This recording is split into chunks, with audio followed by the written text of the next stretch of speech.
Hello friends, మనం daily చూస్తున్నాం కదా.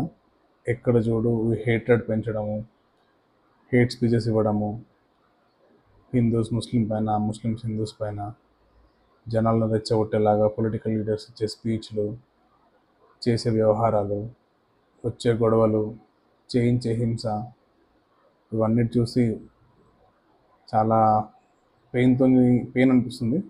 వెరీ డిస్హార్టనింగ్. బట్ ఒకటి మాత్రం చెప్తున్నా, అంటే చెప్పాలనుకుంటున్నా, నార్మల్ పీపుల్ కానీ, నార్మల్ లోకల్ లీడర్స్ కానీ, విలేజ్ లెవెల్ లీడర్స్ కానీ, స్ట్రీట్ లెవెల్ లీడర్స్ కానీ, మనందరం తెలుసుకోవాల్సిందంటే ఒక్కసారి మీ ఎలక్టెడ్ రిప్రజెంటేటివ్స్ యొక్క ఎలక్షన్ అఫిడవిట్స్ చూడండి.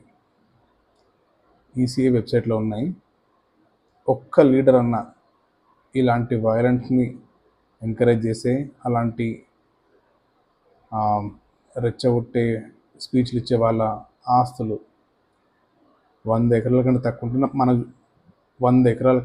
నాకు చెప్పండి. 100 ఎకరాల పొలాలు ఉన్నాయి, వేల కోట్ల డబ్బులు ఉన్నాయి వాళ్ళ దగ్గర. ఎవ్వడికి ఏం కాదు, వాళ్ళ ఫ్యామిలీకి ఏం కాదు. ప్రతి ఒక్కడి పిల్లలు ఇండియాలో తప్ప వేరే అన్ని కంట్రీస్లో చదువుతారు. వాళ్ళందరూ వెల్ సెటిల్డ్ ఉన్నారు. కేవలం వాళ్ళు రెచ్చగొడతారు, కాలం వెళ్ళదీస్తారు. వాళ్ళు రెచ్చగొట్టే మాటలకి మనం కనుక టెంప్ట్ అయిపోయి గొడవలు పడుతూ ఉంటే చచ్చిపోయేది మనమే, చంపుకునేది మనలో మనమే. మీరు చూడండి, ఇండియాలో ఎవరైతే ఇలాంటి హేట్రెడ్ స్పీచెస్ కానీ, కమ్యూనల్ గొడవలు ఇన్స్టిగేట్ చేసే వాళ్ళ ఏ ఒక్కరిదైనా సరే వాళ్ళ ఎలక్షన్ అఫిడవిట్లు మీరు చూడండి, రెఫర్ చేయండి.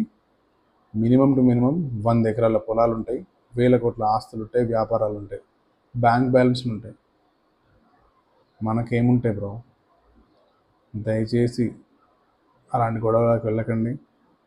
మీకేమైనా అయితే మీ ఫ్యామిలీ అన్యాయం అయిపోతాయి. హిందూ ఫ్యామిలీ అన్యాయం అయిపోయినా, ముస్లిం ఫ్యామిలీ అన్యాయం అయిపోయినా, క్రిస్టియన్ ఫ్యామిలీ అన్యాయం అయిపోయినా, వాడు వచ్చి 2,000 రూపాయలు పెన్షన్ రాస్తారు బ్రో. తెలుసుకోండి. దయచేసి రోడ్లపైన కూర్చోడు, గొడవలు చేసుకునడము, రాళ్ళు వేసుకోవడము, ఇలాంటి పనులు చేయకండి.